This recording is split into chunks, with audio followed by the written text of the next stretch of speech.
everybody, and thank you for tuning in to Hot Indie Media Live. Today I have a great guest. Her name is Moni Grace. Is that how I pronounce it? Yeah, Moni, you're right. Moni Grace. I know. So many times I want to say Moni, but it's Moni. Yeah, a lot of people say Moni. Like Alexa, the Amazon speaker, it says they say Moni too. I don't know. Yeah. Alexa, I don't know. Alexa, sometimes she just gets things all wrong. Yeah. But anyway, so I'm so happy to have Moni Grace because she's been down in Brooklyn before, and I never got a chance to meet her to shoot video for her and everything. But we have a future date now in August. As long as this pandemic is over, we're good to go. Yeah. So looking forward to that performance. So so ladies and gentlemen, Moni Grace. Just a few questions. Have you done anything recently that the audience should know about? Anything special? Yeah, I just released. Yeah, so in January I released an EP called Blonder, which you can totally check out and stream and download, share. I released a single called Bad LSD off my up and coming debut album called Places Never to Return To. It's called Bad LSD. And then yesterday I released a single called Drunk in the Snow off of the same album. So totally stream that and let me know what you think of it and share it. That sounds I good. mean, yeah. Very cool. And you're going to do some songs for us tonight or today? Yeah. Yeah? All right. I would say tonight because, it's daytime somewhere, but it's nighttime here. So Yeah. Cool. So I'd love to hear a few things. Sure. Yeah. Let's see, this one's called Pink Moscato. It's off of my up and coming album called Places Never to Return To. And I wrote this song about kind of like an almost relationship, like what could have been. It's pretty self-explanatory, so I'll just go ahead. We fill our broken bottles and our prosthetic bruises with unapologetic and horrible excuses. Pink Moscato to sober nights in Massachusetts. I was never ready to lose you, my friend. Your speed was right from the beginning. Not ready to lose you just yet. And the medicine foaming madly from that wine-stained grin, where awkwardness thinks the drugs are kicking in, which now reeks to reflect the abuse of nicotine or alcohol poisoning, passed out in the stairway of a crowded building. I was never ready to lose you, my friend. Your speed was right from the beginning. Not ready to lose you just yet. Two very lonely people who don't believe in letting go. Two interchangeable ice-filled roads with nothing north of the currents from an auburn summer or the ghost from what we were. I still feel the chill of the North Shore air, locked inside the words of a girl who claimed she didn't care. But now I struggle to find a thesis. You kept the cigarettes out of my mouth, expanding into words you never say aloud. But I was never ready to lose you, my friend. Your speed was right from the beginning. Not ready to lose you just yet. I was never ready to lose you, my friend. Your speed was right from the beginning. Not ready to lose you just yet. And when I drove your car sober to your old apartment, you told me you loved me and asked for just one kiss. It felt so wrong, so I told you to get out of the car, 'cause walk home alone, 'cause I'm done hanging out with you, just breaking my heart, just breaking my heart.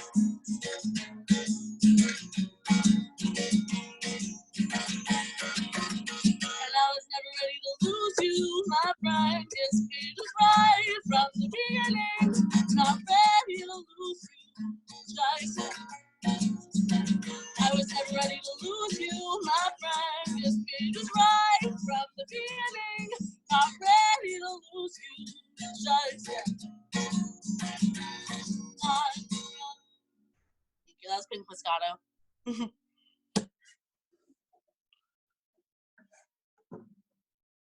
Unmute myself now.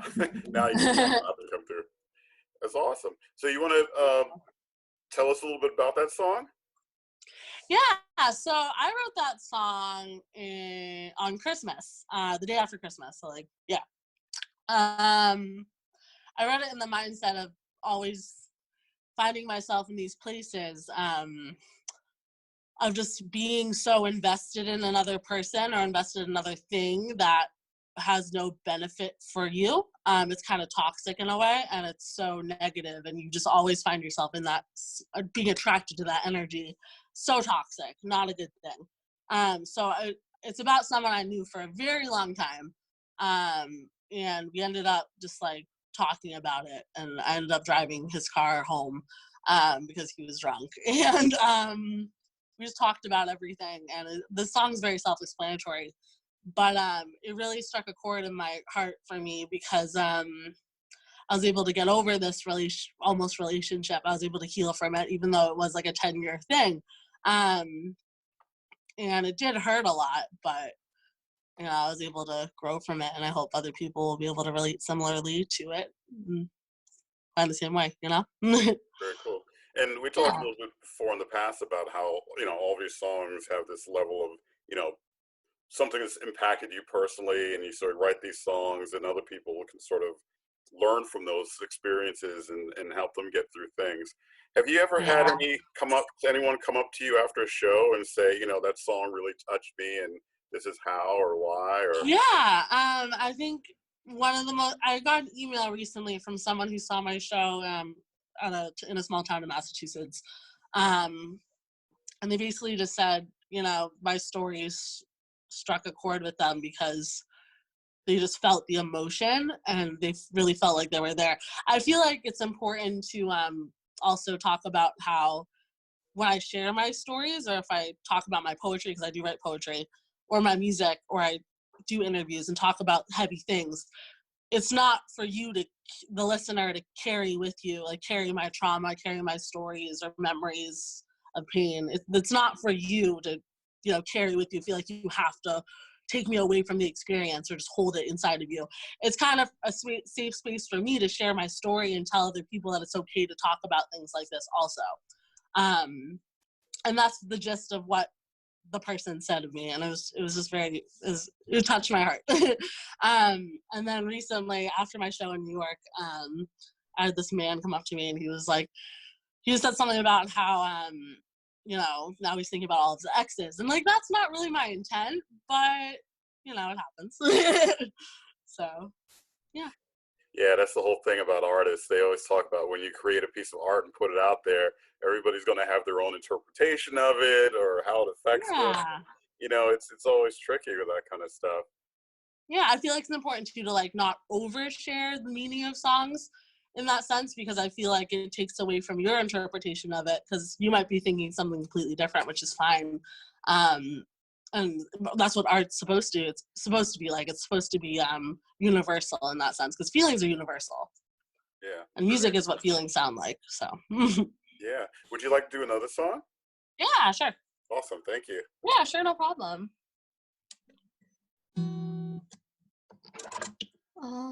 Let's see.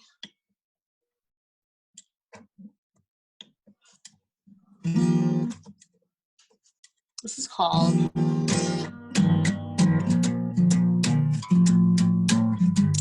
Brookline. It's off of my new an album, Places Never Turned To. So make sure you download that in the future. Hold on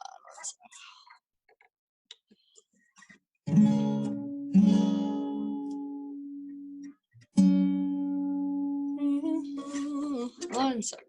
I haven't really played the song on the guitar. It's more of a piano song. We used to skip stones, skip classes, and just see. Kinda knew by the scars it was gonna be. Eventually, I mean probably, 'cause home was never a place, more of a simile. I kissed you quick, you took my hand, we sat there, bright red face with acne. No regards, we were just 16. I fell for you like you were all I'd ever see. Or wanna be. take me to the end of the Fitchburg line. We're more than friends, but he's not mine. And we'll fall in love in Brookline. And our hearts will break in Brookline. Fast forward, falling in love, falling apart, so that we fall asleep. Broken pieces of whatever was meant to be. Last we couldn't read, I found in the moment we never redefined hopeless as a simile. I kissed you quick, you took my hand, we sat there bright red face with that. No regards, we were just 16. I fell for you like you were all I'd ever seen. Or wanna be. So take me to the end of the Fitchburg line. We're more than friends, but he's not mine. And we'll fall in love in Brookline. And our hearts will break in Brookline. And our hearts will break in Brookline. I left the best parts of me in Brookline. Thank you. Awesome. Yeah. And you want to tell me a little bit about that song?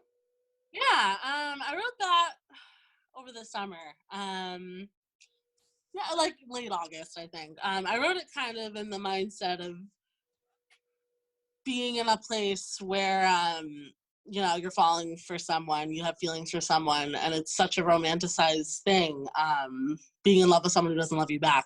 I think there's a lot of beauty in that pain and that, like, suffering, that inconsistency, you know, that deserves to be written about. And I think, like, the inspiration behind it was kind of like the movie Titanic.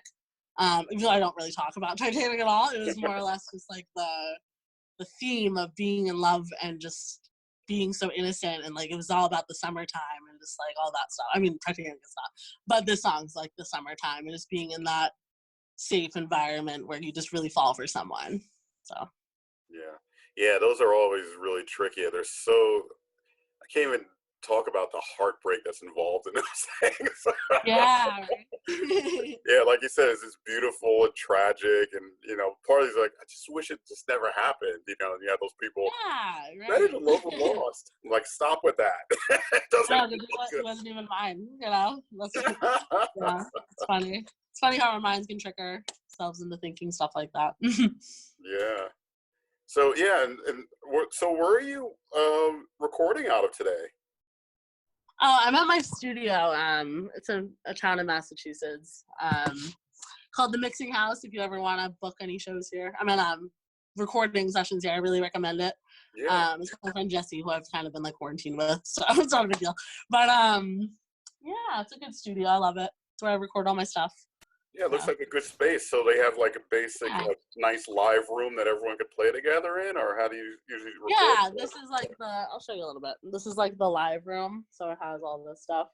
I don't know if you can see over there, but that's like the inside there. It's like the booth and the actual like room where it gets mixed and stuff like that. So yeah, no, that's awesome. It's funny because in New York there's a lot of good studios here, but it doesn't allow for a nice live room like that. Yeah, the space is very limited. Yeah, I recorded with my friend in New York recently. That's where I originally wrote the songs Blonder and stuff like that.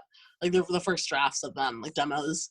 And it was a great production. It was just like the space was just so compact and small, and like everywhere smelled bad, and like it's interesting. I love New York though, but it's just a different atmosphere than Massachusetts. Yeah, trust me, not all studios are like that.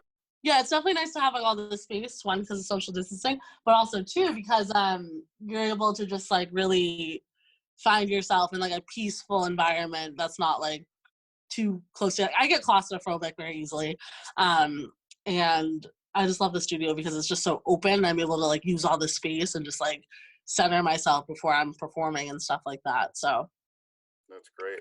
Do you do any kind of rituals before you perform, like any meditation, any like breathing exercises? I probably should. My weird thing is that I brush my teeth before my shows. Like I have to, or else I don't know. But I mean, I brush my teeth all the time, but just like I have to do it before my shows. It's a weird thing for me. That's like how I get into character. You know what I mean? So that's interesting. I like that. yeah. Well, your fans appreciate that too. They're like, "Oh, she's great, but woof." Yeah. Not saying that you do have that or anything. I'm just saying that. Yeah. So, would you like to do? I'm not going to say one last song. Would you like to do another song? Then after that, maybe we'll do a closeout and let everybody know where you where they could find your music and everything. Sure, why not? Right. So this one, I don't really perform this one usually. I mean, I do perform it at every show, but I've never recorded it just because I don't want to give the person the satisfaction of them knowing I wrote a song about them. It's about my ex-boyfriend. And I wrote it the day after we broke up, so it's just like, it's a pretty long song. It's like 4 minutes. But I love it. It's very personal. I just take it lightly when you listen to it. It's called The Chase. Isn't 22 a little too old to have daddy issues? I get that you're fucked up, we all are, dude. But what gives you the right to be a total douche? And it's a tattoo, emo to claim victim. You know it's not the charming, sad white boy aesthetic you're used to. Kinda like choosing to smoke weed and drink Mountain Dew while yelling at some 12-year-old on Xbox. Refusing to actually talk to real people in your cum-stained boxers from American Eagle. Gross. Sketching your virgin friends, proving that it's lethal how you picked up apps. So please relax just for apps. Take a shower and like get a trim. I'm over it. Remove the cap from off your chin. Like yes, I do suggest. To value your health, boy. Wealth is wealth, but who will ever employ a piece of garbage?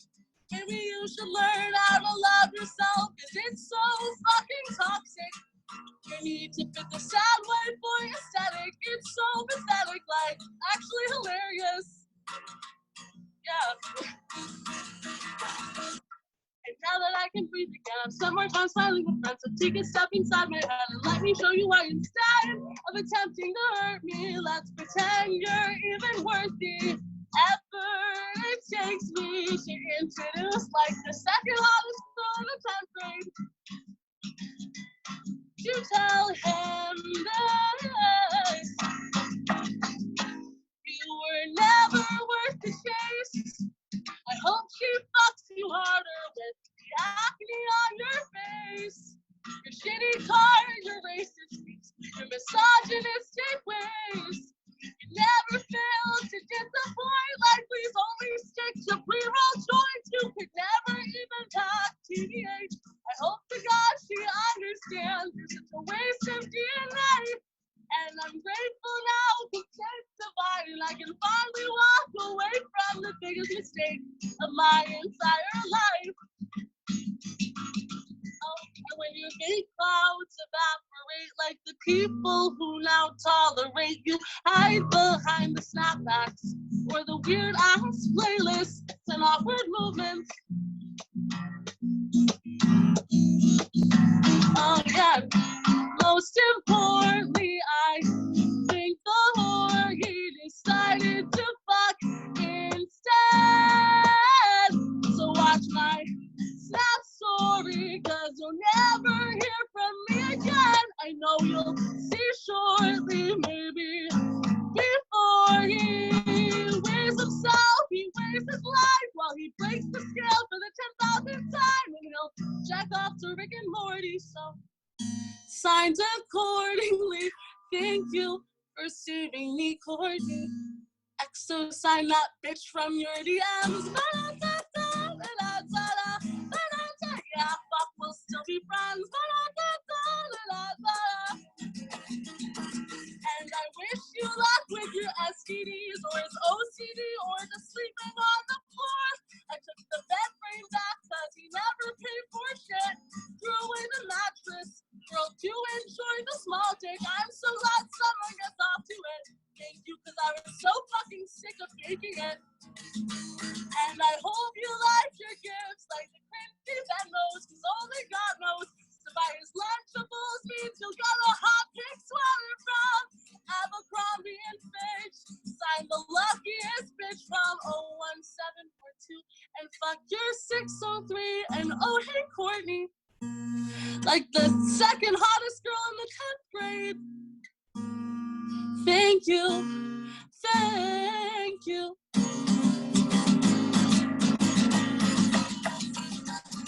Thank you, thank you, thank you, thank you.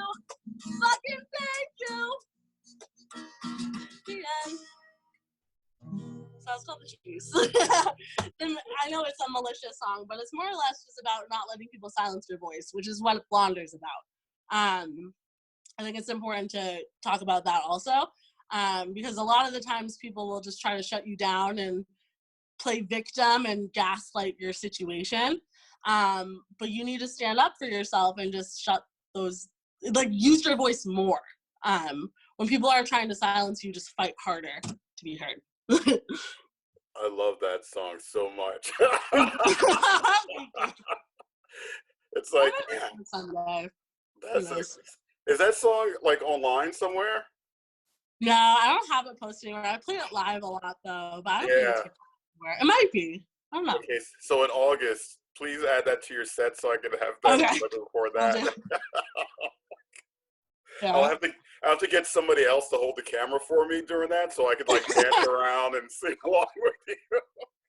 It's funny though because it's such a personal song, but it can be applied to so many different people like that. You know what I mean? It's just a very generic, you know, sad white boy aesthetic. It's sad, but so. Oh my God, I love that so much. Yeah. Well, you totally made my day with that one. So let's end on that high note. So would you mind letting everybody know, like, if they want to find out more about you, your music, all your goings on, where they should go? Yeah, so my website is monigrace.com. You can also follow me on Instagram, Moni Grace with 2 I's, or Twitter, same thing, 2 I's. You can follow my Facebook page, Moni Grace Music. That's like the @ sign. My YouTube's the same thing, so it's pretty much everywhere. So you just go to my website and find me that way. It's probably the easiest way. But make sure you stream and download my new single, Drunk in the Snow, because I'm really proud of it. It's a great song. Make sure you listen to it. What's the easiest way for them to find that link for the new song? Sure, you can just type in Moni Grace. It should come up on whatever platform you use, or you can just go to my website. It's linked there too. Yeah. Okay. Yeah. I always like to go to people's websites first because it's always easy. Yeah. Because, you know, if it's updated, it's like the go-to place. Right, well, thank you once again for your time, and I'm so glad this worked out, even though it's being recorded for broadcast, but, you know, it'll still work out the same way. Yeah, thank you so much, and thank you guys for watching. Yeah. Okay. Bye. You too. Bye.